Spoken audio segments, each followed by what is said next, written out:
नमस्कार दोस्तों। देखिए मित्रों, आज एक आपके टॉपिक से हटकर ही कुछ बातें करते हैं। समय समय पर विद्यार्थियों को जितनी क्लासों की आवश्यकता है उससे भी कहीं ज़्यादा मोटिवेशन की भी आवश्यकता पड़ती है।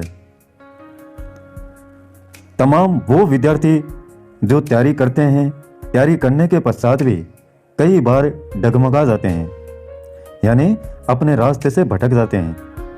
यार क्या होगा क्या न होगा कुछ पता ही नहीं चल रहा है, जीवन कहाँ जा रहा है।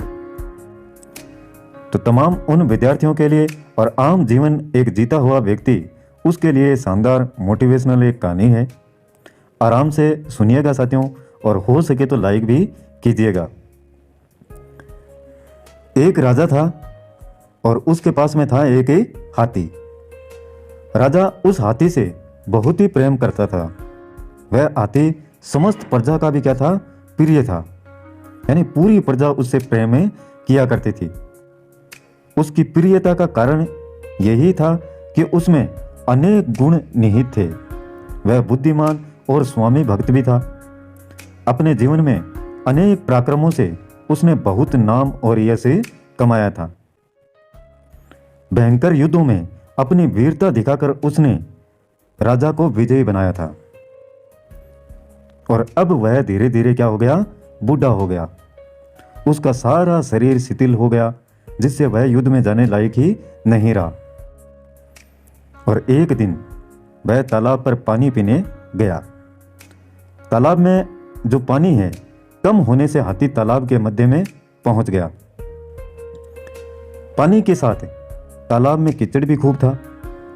हाथी उस कीचड़ के दलदल में फंस गया और वह अपने शिथिल शरीर को कीचड़ से निकाल पाने में असमर्थ दिख रहा था। वह बहुत घबराया और जोर जोर से चिंगाड़ने लगा। उसकी चिंगाड़ सुनकर सारे जो महावत हैं उसकी ओर ही दौड़ पड़े। उसकी दयनीय स्थिति को देख करके वे सोच में पड़े, इतने विशालकाय हाथी को कैसे कीचड़ से बाहर निकाला जाए। और आखिर में उन्होंने बड़े बड़े भाले फेंके, जिसकी चुभन से वह अपनी शक्ति को इकट्ठी करके बाहर निकल जाए। परंतु दोस्तों, उन भालों ने उनके शरीर को और भी पीड़ा पहुंचाई, जिससे उसकी आंखों में आंसू बहने लगे। ये पूरी खबर जब राजमहल में राजा को पता चली तो वे भी शीघ्रता से वहां पहुंच गए और अपने प्रिय हाथी को ऐसी हालत में देखकर राजा के आंखों में आंसू बह निकले। कुछ सोचकर राजा ने कहा, बूढ़े महावत को बुलाया जाए।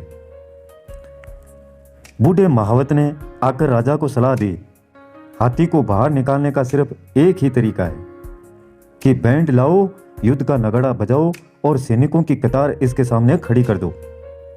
राजा ने तत्क्षण आदेश दिया कि युद्ध का नगाड़ा बजाया जाए और सैनिकों को अस्त्र शस्त्र के साथ सुसज्जित किया जाए। कुछ घंटों में सारी तैयारियां हो गई।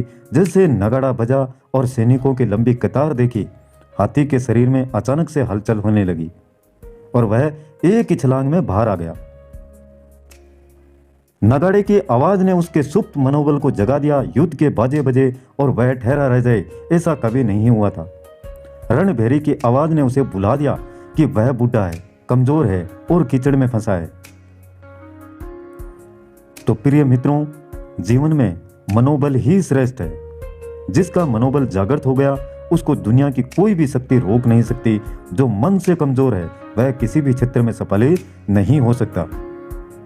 इसलिए हमें कभी भी अपने मनोबल को कमजोर पड़ने नहीं देना चाहिए।